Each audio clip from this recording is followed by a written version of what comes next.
함께 말씀 보겠습니다. 함께 보실 말씀 열왕기상 19장 1절에서 8절입니다.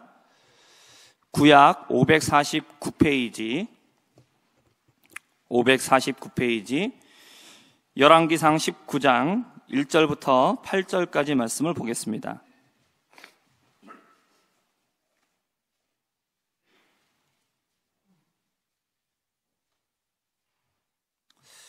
우리 교독하시고 마지막 8절 함께 읽겠습니다. 아합이 엘리야가 행한 모든 일과 그가 어떻게 모든 선지자를 칼로 죽였는지를 이세벨에게 말하니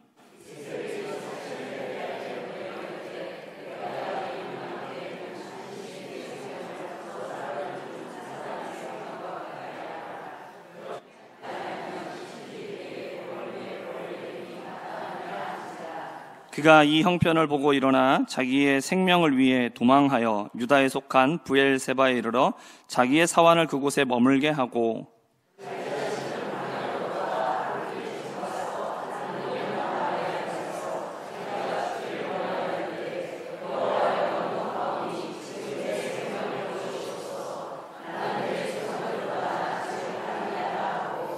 로뎀나무 아래에 누워 자더니 천사가 그를 어루만지며 그에게 이르되 일어나서 먹으라 하는지라.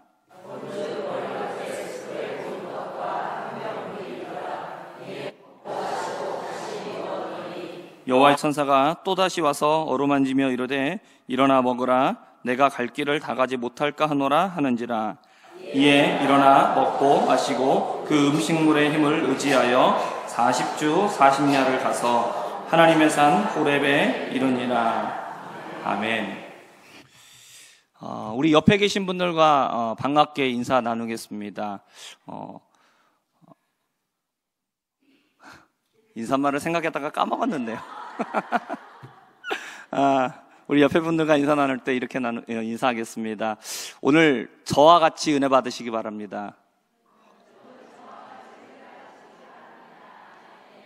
예, 한 번 더 인사하겠습니다. 오늘 제가 은혜를 가장 많이 받을 겁니다.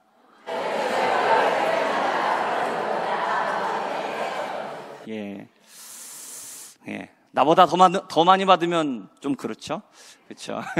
예, 나만큼 받으면 그렇죠? 오늘 제가 가장 은혜를 많이 받을 거니까 저와 같은 은혜가 우리 모두에게 같은 은혜가 임하기를 주님의 이름으로 축복합니다. 오늘 말씀의 제목은 절대적인 절망을 마주했을 때입니다. 우리 인생은 항상 좋은 일만 있는 것은 아니죠. 힘든 일, 어려운 일이 있습니다. 이것은 신앙생활도 마찬가지인 것 같습니다. 남들보다 우리가 신앙에 있어서 더 큰 성취, 또 더 큰 승리를 거둘 때가 분명히 있습니다.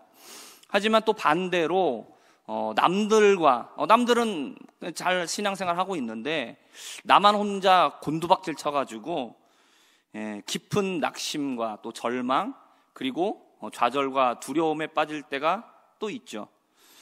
이 두려움의 깊이가 너무 깊은 나머지 죽음이 바로 펼쳐진 이런 상황이 되면 이건 실은 누구라도 절망할 수밖에 없는 겁니다. 그리고 두려워하는 것은 너무나 또 당연한 거죠. 이 낙심으로 인해서 지쳐버리게 되고 그리고 아무것도 할 수 없는 상태가 되어버리는 겁니다. 사람에게 도움을 요청하는 것도 실은 우리가 사람에게 도움을 요청하면 도움이 되겠다 싶으니까 요청을 하는 것이지 이게 너무 문제가 깊어버리면 이거 사람에게 도움을 청해도 소용없다라는 걸 압니다. 그러니까 어떻게 하게 되겠습니까? 사람한테 의지 안 하는 거예요. 그리고 사람을 찾지도 않고 그냥 그 자리에 그대로 주저앉아 버리는 겁니다. 살아야 되겠다. 살고 싶다. 이런 생각도 어느 정도의 절망일 때 있는 거지 절망이 너무 깊어버리면 그런 생각도 안 납니다. 아무 생각이 안 들어요. 절망만 가득할 때 그때 우리는 이 절망의 구덩이를 벗어날 수가 있을까요? 정말로 남들과 비교했을 때 조금 힘들다 이런 정도가 아니라 누가 봐도 절망할 수밖에 없는 그런 절대적인 절망을 마주하게 되었을 때 우리는 그 절망 속에서 벗어날 길이 있겠습니까? 오늘 엘리야는 갈멜산에서 엄청난 신앙의 승리를 거두었습니다. 아합왕을 비롯하여서 북이스라엘 백성들 모두가 바알과 아세라를 섬겼습니다. 근데 엘리야는 이 갈멜산에서 여호와가 하나님이라는 것을 증명해 내었죠. 하늘로부터 불이 내려와서 제단 위에 제물과 또 흠뻑 적셔놓은 그 모든 제단을 완전히 태워버렸습니다. 이 모습을 보고 바알과 여호와 사이에서 눈치만 보고 있었던 북이스라엘의 백성들의 그 입에서 뭐라고 고백을 하냐면 여호와 그는 하나님이시다, 여호와 그는 하나님이시다라는 이 고백이 절로 나왔습니다. 그리고 백성들은 엘리야의 명령을 따라서 바알과 아세라 선지자를 전부 다 죽였습니다. 그리고 3년 반 동안 비가 오지 않았습니다. 근데 엘리야가 7번 기도하죠. 그때에 큰 비가 되어서 이스라엘 전역을 적셨습니다. 엘리야는 누구도 하지 못했던 엄청난 신앙의 승리를 거두었습니다. 아합은 엘리야가 행한 이 모든 일과 그리고 바알과 아세라 선지자들을 죽인 이 이야기를 돌아가서 자신의 아내인 이세벨에게 다 말합니다. 이세벨은 이 모든 이야기를 전해 들은 다음에 매우 놀라운 반응을 보였습니다. 그것은 무엇이냐? 사람을 보냈습니다. 엘리야에게 보내서 내가 반드시 내일까지 네가 죽인 그 사람들처럼 너를 죽이고야 말겠다.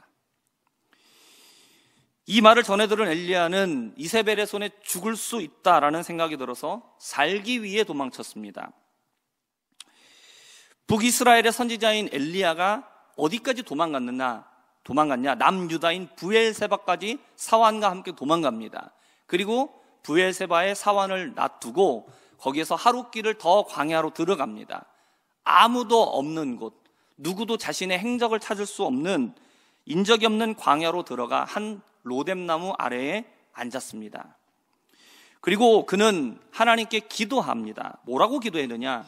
자신의 생명을 거두어 달라고 기도하죠. 엘리야가 이렇게 기도한 이유가 무엇입니까? 이세벨의 그 맹세를 듣고 너를 반드시 죽이겠다, 이 이야기를 들었을 때에 그에게는 커다란 절망과 낙심이 들어왔기 때문입니다. 그리고 이 절망적인 상황을 자신이 절대로 해결할 수 없다라는 것을 알았기 때문에 하나님 앞에서 탄식한 것이죠. 바로 앞서 엘리야는 너무나 큰 신앙의 승리를 거두었습니다. 그렇기 때문에 이제 북이스라엘 백성들이 변하고 아합과 이세벨도 바알과 아세라를 섬기게 하던 이 모든 일들을 그치게 할 거다, 이제 어쩔 수 없겠지라고 생각할 수 있었을 겁니다. 하지만 이건 엘리야의 생각과 전혀 달랐습니다.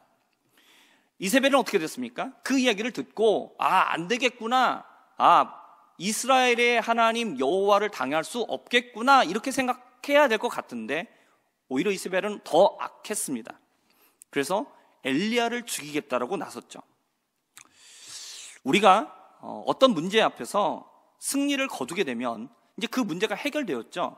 그렇기 때문에 우리는 어떤 생각을 하게 되느냐? 이제는 문제가 해결되었으니까 앞으로는 평탄하게 될 거다, 그리고 나에게 더 좋은 일들이 있을 거다, 우리 기대하게 됩니다. 근데 문제가 해결되고 나면 그것으로 끝나느냐? 그렇지 않죠. 어떻게 됩니까? 우리가 해결한 문제, 해결된 그 문제보다 더 큰 어려운 문제가 우리를 찾아오게 된다라는 겁니다. 누가복음 11장 24절과 26절의 말씀입니다. 혹시 말씀이 함께 읽어보겠습니다. 더러운 귀신이 사람에게서 나갔을 때에 물 없는 곳으로 다니며 쉬기를 구하되 얻지 못하고 이에 이르되 내가 나온 내 집으로 돌아가리라 하고 가서 보니 그 집이 청소되고 수리되었거늘 이에 가서 저보다 더 악한 귀신 7을 데리고 들어가서 거하니 그 사람의 나중 형편이 전보다 더 심하게 되느니라. 우리가 사단과의 전쟁 속에서 우리가 승리하게 되면 사단이 그걸로 물러가고 끝나느냐, 평화가 찾아오느냐? 그렇지 않다라는 겁니다. 우리 안에 있는 죄와 그리고 우리 안에 있는 악한 것들을 정리해서 몰아내면 악한 자들이 다시는 찾아오지 않는 이런 일로 있으면 좋겠지만 우리를 가만 놔두느냐? 그렇지 않다라는 거죠. 오늘 말씀해 보면 어떻게 나옵니까? 내가 그 한 사람에게서 귀신이 떠나갔다가 어떻게 합니까? 돌아다니다가 내가 나온 내 집으로 돌아가리라. 가서 어떻게 합니까? 갔더니 청소가 깨끗하게 되어 있는 겁니다. 그리고 나서 이전에 자기가 쫓겨났다가 이제 다시 들어갈 때는 어떻게 합니까? 혼자 가지 않죠. 더 악한 귀신 7을 데리고 가는 겁니다. 이렇게 가는 이유가 뭐겠습니까? 예전과 같이 자기 혼자 가면 어떻게 되겠어요? 또 쫓겨나는 거죠. 왜냐하면 이겼기 때문에, 그 승리한 경험이 있기 때문에 그 문제 정도는 이긴다라는 겁니다. 그러니까 자기 혼자 감당할 수가 없으니까 자기보다 더 악한 자들을 더 많이 데리고 들어오는 것이죠. 그래서 이전보다 더 강한 힘으로 우리를 흔들어 놓고 우리를 무너지게 하려고 한다라는 것입니다. 이건 엘리야도 마찬가지였습니다. 바알과 아세라의 선지자들을 죽였습니다. 아합 앞에서 비를 내리게 했습니다. 그런데 이것으로 끝난 것이 아니었다는 거죠. 북이스라엘을 악의 구렁텅이에 빠지게 한 것은 아합이 아니었다는 거죠. 그 진짜 장본인은 누구냐? 아합이 아니라 그의 아내 이세벨이었다는 겁니다.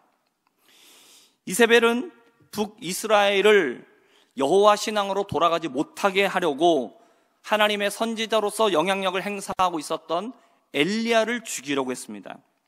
서슬퍼런 이 이세벨의 선전포고 앞에서 엘리야도 살기를 느꼈죠. 목숨을 살리기 위해서 도망한 겁니다. 그러면서 말합니다. 하나님 앞에 자신을 죽여달라고 말하죠. 그러면서 뭐라고 얘기하느냐? 나는 조상들보다 더 나은 사람이 아닙니다 라고 이렇게 얘기를 합니다. 여기에서 엘리야가 하는 이야기, 나는 조상들보다 더 뛰어난, 더 나은 사람이 아닙니다, 이런 뜻처럼 들립니다. 근데 엘리야의 말은 이런 뜻이 아닙니다. 왜냐하면 이어지고 있는 19장 10절과 14절의 말씀을 보면 거기서 엘리야가 여호와께 대답하는 장면이 나옵니다. 똑같이 나오는데 뭐라고 대답하냐면, 내가 만군의 여호와 하나님께 열심히 남들보다 더 뛰어납니다 라고 이렇게 얘기합니다. 그래서 이건 무슨 얘기냐? 내가 다른 사람들보다도 훨씬 더 열심으로 하나님을 섬기는 사람입니다.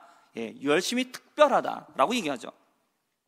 그러니까 지금 여기에서 말하고 있는 것은 그 얘기가 아니라는 거죠. 이것은 오히려 어떤 뜻이냐면 그 뒤에 나오는 이야기입니다. 주의 선지자를 죽이고 오직 나만 남았거늘 나를 찾아 죽이려고 하고 있습니다 라고 얘기하고 있어요. 그러면 이건 무슨 얘기냐면 내가 예전의 조상들보다 낫지 않습니다라는 이 말은 무슨 얘기냐? 나의 지금 현재 상황, 나를 죽이려고 하고 있는 이 상황은 조상들에게 했었던, 조상들을 죽이고 조상들을 박해했었던 그 상황과 똑같습니다. 나의 현재 상황이 예전의 조상들의 상황보다 더 나은 형편이 아닙니다. 똑같습니다. 나도 역시 조상들을 죽였던 것처럼 지금 나도 죽이려고 하고 있습니다 라는 이런 뜻입니다. 그러면서 엘리야는 말하죠. 이렇게 될 바에 차라리 하나님 나를 죽여주십시오. 내가 그들의 손에 내가 죽느니 하나님께서 나의 목숨을 거두어 가십시오 라고 이렇게 말하고 있는 거죠. 근데 엘리야는 하나님 앞에서 죽여달라고 말할 만큼 절대적인 죽음의 공포와 위협을 당하고 있던 겁니다. 그렇게 한탄하다가 엘리야는 어떻게 됩니까? 잠이 들어버렸습니다.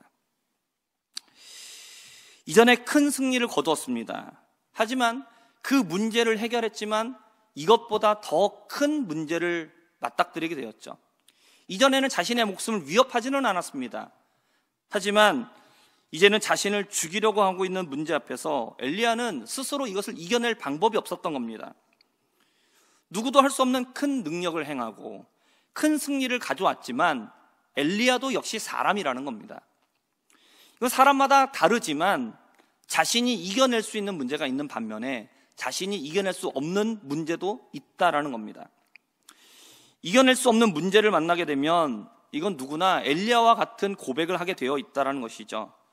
나는 할 수 없다라는 겁니다. 하나님 나를 죽여주십시오. 차라리 내가 죽는 게 낫겠습니다. 내 삶이 너무 힘들기 때문에, 너무 고되기 때문에 하나님 이렇게 사느니 내가 하나님의 손에 빨리 죽고 내가 천국에 가는 게 낫겠습니다 라고 이렇게 얘기한다는 거죠. 누구에게 부탁해도 해결될 수 없는 문제이기 때문에 우리는 그냥 절망하게 되는 것이죠. 엘리야도 그랬고 지금 우리도 마찬가지입니다. 살다가 보면 결국은 내 힘으로 해결할 수 없는, 누구에게 부탁해도 해결될 수가 없는 그런 절대적인 절망을 만나게 될 때가 있다는 것이죠. 그런 절대적인 절망감 속에서 하루하루 절망 가운데서 살아가고 있을 때 그렇게 잠이 들어 마치 죽은 것처럼 이런 죽음의 잠을 자고 있는 그런 우리에게 하나님은 어떻게 하시느냐라는 것이죠. 오늘 우리가 읽은 본문 중에 5절의 말씀을 함께 읽어보겠습니다. 로뎀나무 아래에 누워 자더니 천사가 그를 어루만지며 그에게 이르되 일어나서 먹으라 하는지라. 아멘. 이세벨을 피하기 위해서 살기 위해 도망쳤던 엘리야는 얼마나 허겁지겁 도망쳤겠습니까? 제대로 먹지도 못하고 제대로 눈도 붙이지 못하면서 사람을 피해 광야로 도망갔습니다. 육신이 지치고 그리고 마음이 너무나 두려워 있었습니다. 이러한 엘리야의 상태, 그리고 두려움 가운데 잠이 든 엘리야의 그 상태를 하나님은 다 알고 계시는 거죠. 엘리야는 하나님 앞에 나간 것이 아니라 하나님 앞에 기도하고 있지만 실은 어디로 가버렸습니까? 광야로 피했습니다. 사람들을 피하고 모든 것을 다 피해서 숨었던 것이죠. 우리의 문제가 너무나 크게 되면, 절망이 너무 크면 우리는 어떻게 되느냐? 하나님 앞에 나가야 되는데 하나님 앞에 나갈 엄두를 못 내는 겁니다. 그냥 그대로 주저앉아 버려요. 문제를 피해서 도망갑니다. 사람들을 피합니다. 그리고 외면합니다. 그리고 홀로 고립되는 것을 택해요. 왜요? 문제를 마주할 자신이 없는 거죠. 문제를 마주하면 어떻습니까? 답답하기만 해요. 어떻게 해야 될지 감이 안 잡혀요. 누구에게 부탁해봐야 소용도 없는 거 다 알고 있어요. 그러니까 그대로 그냥 주저앉아 버리는 겁니다. 그리고 이제는 끝이다. 손을 놔버리죠. 한탄합니다. 하나님, 날 차라리 죽여주십시오. 하나님, 이렇게 살 바에 내가 하나님 곁으로 가고 싶습니다. 그럴 때 우리는 하나님 앞에 나가야 하는데, 하나님을 만나야 되는데, 문제는 뭐냐? 우리에게 하나님을 찾고자 하는 마음이 안 생긴다라는 거죠. 하나님 앞에 나갈 힘이 없다라는 거예요. 너무나 두렵기 때문에 그래요. 너무 지치기 때문에 그래요. 그때 하나님은 어떻게 하시느냐? 하나님은 천사를 보내셨어요. 하나님이 보내신 천사는 어떻게 하느냐? 엘리야를 어루만져 주었습니다. 두려워 떨고 있는 엘리야에게 하나님은 평안의 손길을 내밀어 주신 거죠. 두려워하고 있는, 떨고 있는 엘리야를 만져주시는 거죠. 평안함으로 그를 안심시켜 주십니다. 그리고 나서 또 말합니다. 일어나서 먹으라. 엘리야가 머리맡을 봤습니다. 그랬더니 숯불에 구운 떡이 있고 물 한 병이 놓여 있었습니다. 엘리야는 먹고 마시고 그리고 또 다시 잠이 들었습니다. 엘리야가 다시 잠이 들자 천사가 다시 찾아옵니다. 그리고 나서 똑같이 엘리야를 또 어루만져 줍니다. 그리고 나서 또 뭐라고 말합니까? 일어나 먹으라. 똑같이 얘기해요. 그리고 똑같이 엘리야는 먹었습니다. 하나님께서 천사를 보내신 이유는 무엇입니까? 두려워하고 있는 엘리야에게 평안함을 주시기 위함이에요. 지쳐있는 그에게 힘을 주시고 위로해 주시기 위해서입니다. 배가 고픈 엘리야를 먹이십니다. 마실 것을 주십니다. 그래서 그의 육신에 힘을 다시 내게 하시죠. 충분히 자게 하십니다. 기력을 회복시키게 하시는 거죠. 이런 하나님께서 주시는 위로와 힘을 얻은 엘리야는 40일을 꼬박 걸어서 하나님의 산 호렙에 도달하게 됩니다. 천사의 역할은 무엇입니까? 엘리야가 하나님 앞으로 나갈 수 있도록 도와주는 역할이에요. 하나님께서는 우리가 절대적인 절망으로 인하여 좌절하고 낙심하고 두려워하고 있을 때에 어떻게 하십니까?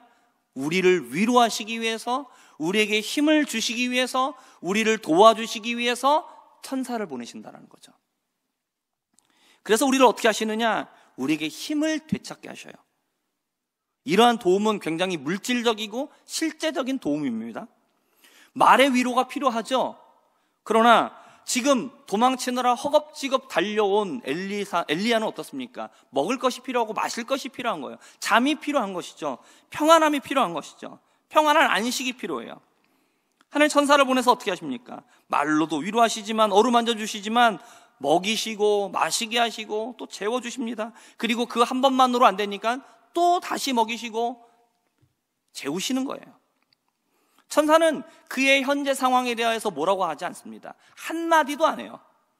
그냥 그에게 먹이고 마시게 하고 재우고 그의 힘을 북돋아 주는 겁니다. 그렇게 힘을 더하여서 그 다음에 엘리야에게 한마디 합니다. 너가 아직 더 가야 된다는 거죠. 네가 갈 길이 아직 멀었다라는 겁니다. 그리고 그 길을 가게 하죠. 그 길은 어떤 길입니까? 호렙으로 가는 길이에요. 호렙엔 누가 계시는 곳이에요? 하나님이 계시죠. 그러니까 천사는 뭘 도와주는 겁니까? 그 지친 엘리야에게 힘을 북돋아 주어서 하나님에게까지 이르도록 도와준다라는 겁니다. 천사를 만난 엘리야는 광야에서 지쳐 있었습니다. 그러나 자신의 상황을 한탄하고 있었지만 천사를 만난 뒤에는 힘을 얻고 하나님을 만나기 위하여 하나님 앞에 도달하게 됩니다. 이렇게 우리를 도우시는 하나님을 경험한 사람들은 다른 사람들을 그렇게 도와주는 천사와 같은 손길이 된다라는 겁니다. 신앙생활 중에 힘들어서 낙심하고 좌절한 성도들이 있습니다. 그런 분들을 위하여 하나님의 도우심을 경험한 사람들은 그들을 위해 기도합니다. 그리고 찾아가 위로해 주는 거죠. 손을 잡아주고 따뜻하게 안아주고 함께 눈물을 흘려줍니다.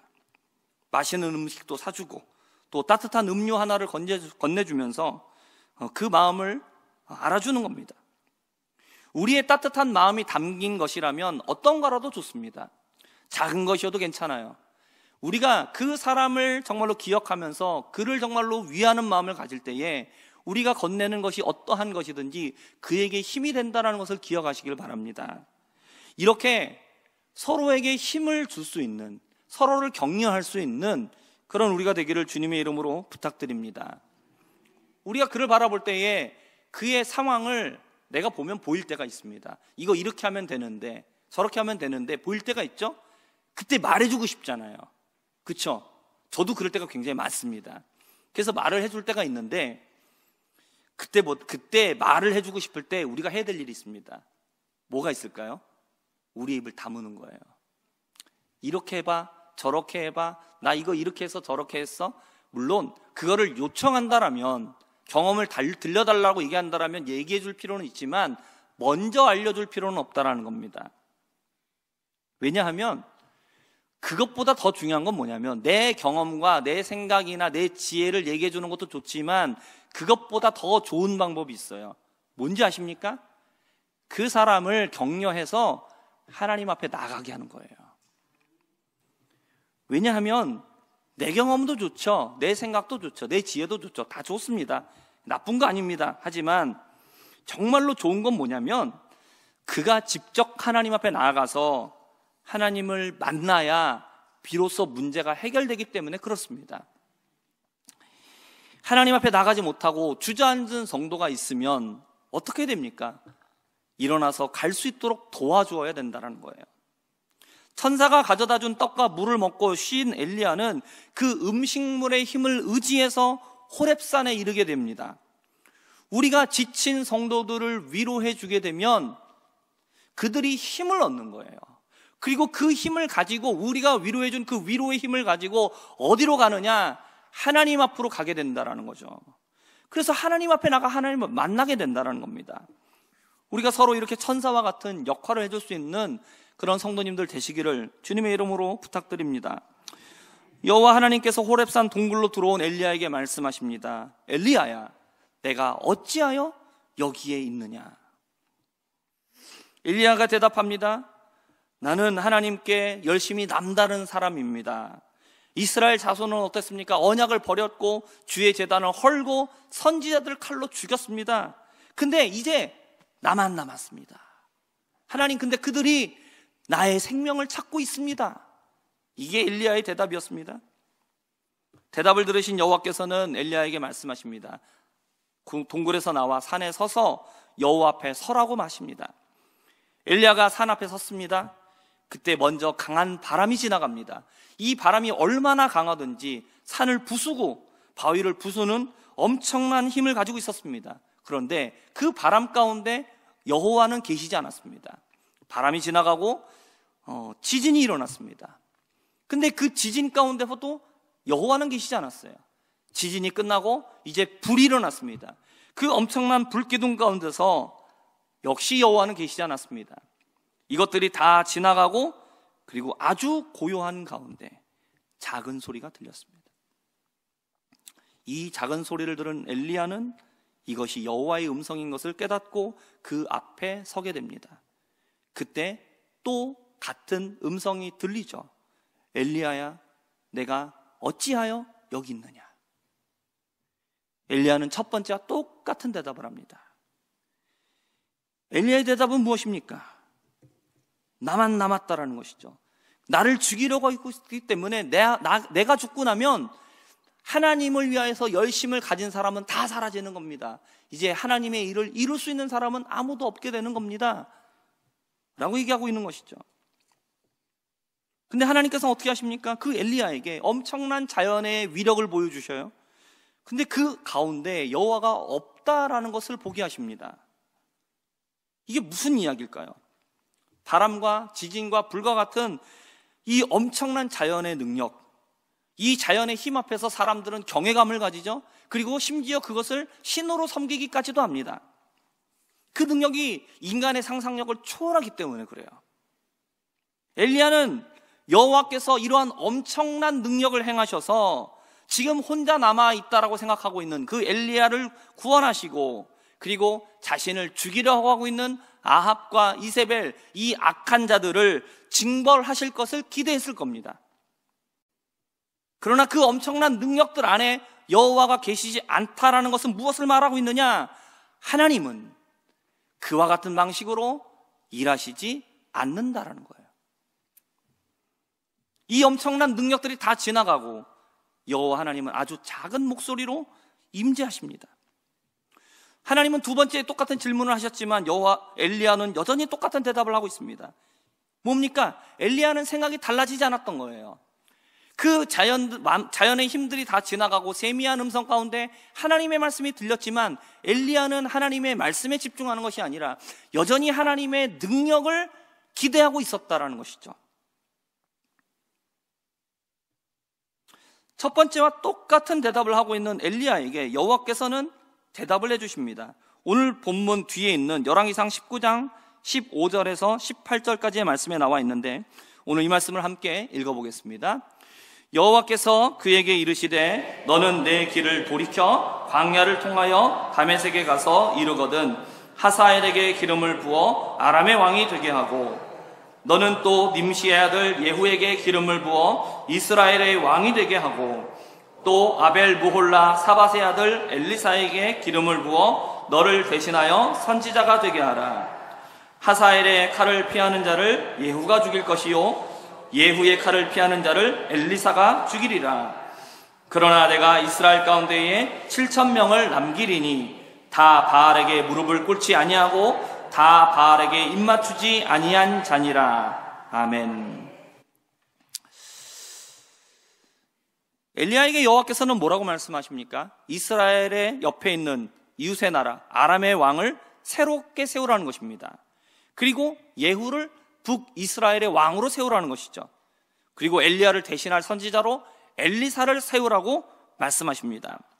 이들을 통해서 여호와께서는 바알과 아세라를 섬기는 자들을 벌하시겠다, 그들을 죽이시겠다라고 말씀하시고 있는 겁니다. 그리고 또 말씀하십니다. 북이스라엘 가운데에 바알에게 무릎 꿇지 아니하고 바알에게 입맞추지 아니한 하나님께 진실한 자들 7,000명이 남아있다는 겁니다. 하나님의 대답은 무엇이었습니까? 엘리야가 기대했던 대답이 아니었습니다.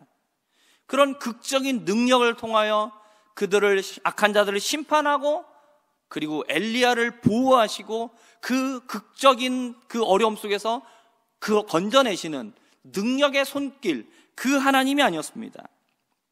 하나님은 역사를 주관하시는 하나님의 능력으로 문제를 해결하시겠다라고 말씀하십니다. 지금까지 아무런 일도 일어나지 않았기 때문에 앞으로도 이 문제는 여전히 풀리지 않을 것처럼 보이겠지만 하나님께서는 모든 것을 하나씩 순리대로 풀어나가시겠다라고 말씀하고 있는 거죠.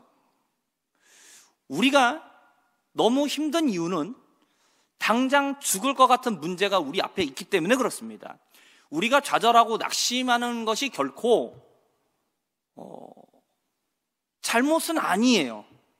물론 불신앙이긴 하지만 왜 그러냐면 엘리야도 자기가 감당할 수 있는 선을 넘어서는 그 절대적인 문제 앞에서 그도 낙심했어요. 그도 좌절합니다. 그리고 하나님 앞에 한탄하고 있어요. 우리가 두려워하는 이유, 우리가 낙심하는 이유, 아무런 문제가 없는데 두려워하지 않는 것, 두려워하는 게 아닙니다. 그만한 문제가 있기 때문에 그래요. 그러나 하나님은 우리가 말씀하십니다. 우리는 여기서 끝이라고 생각하죠. 죽을 거라고 생각합니다. 그러나 하나님은 뭐라고 말씀하시느냐? 그렇지 않다라는 거예요. 우리는 감당할 수 없으니까 이제는 끝이다라고 손을 놔버립니다. 그런데 우리가 손을 놔버린 그 상황에서도 하나님은 일하고 계시다라는 겁니다. 우리는 어떤 극적인 변화가 나타나야만 그 안에서 하나님이 일하시고 있다라고 생각해요. 하지만 시간의 흐름 앞에서 역사를 주관하시고 뜻을 이루시는 하나님은 눈으로 보입니까? 아니요, 안 보입니다. 아주 들릴 듯 말 듯, 아주 작은 목소리와 같이, 그 목소리 같기 때문에 그렇습니다. 우리가 기대하고 바라던 모든 것들이 우리는 아무것도 아니다. 바람도 아니고 지진도 아니고 불도 아니고 우리는 그런 능력을 기대하는데 그런 능력 안에 하나님이 없다는 사실을 우리가 깨닫고 모든 것이 다 조용해진 그 고요함 속에 그때 하나님의 말씀이 들린다는 거죠. 아주 작은 목소리예요. 귀를 기울여야만 겨우 들리는 목소리입니다. 그런데 그 아주 작은 목소리가 힘이 없을 것 같지만 하나님의 그 말씀은 반드시 이루어집니다. 사람들은 눈에 보이지 않기 때문에 하나님이 없다라고 말합니다. 믿는 사람들은 우리 당장 눈앞에 불의하고 악한 현실이 바뀌지 않기 때문에 그것 때문에 낙심합니다. 내가 해결할 수 없는 그 문제가 여전히 변하지 않기 때문에 우리는 좌절하는 거죠. 어서 속히 엄청난 하나님의 능력을 나타내 주시길 우리는 기대해요. 그러나 하나님은 그렇게 일하시지 않아요. 아니, 하나님은 전능하신데, 하나님 우리를 사랑하시는데 왜 하나님은 지금 이 나의 문제 앞에서 그 하나님의 능력을 사용하시지 않는 걸까? 우리는 고민하죠. 절대적인 절망 가운데 있는 우리에게 하나님은 어떻게 일하시느냐? 하나님은 말씀으로 일하신다는 거죠. 그리고 하나님은 그 말씀 하신 대로 일하십니다. 극적인 변화는 없습니다. 하지만 하나씩 문제를 해결하십니다. 그리고 역사를 움직이시고 순리대로 모든 것들을 풀어나가셔요. 그렇기 때문에 우리는 어떻게 되느냐? 극적인 어떤 변화를 기대하면서 조급해하지 말아야 된다는 거죠. 그렇게 조급하면 우리는 낙심하기 마련이라는 거죠. 우리는 하나님의 말씀에 집중해야 돼요. 엘리야는 나는 이제 혼자 남았다라고 생각했습니다. 이제 나밖에 없다라고 생각했어요.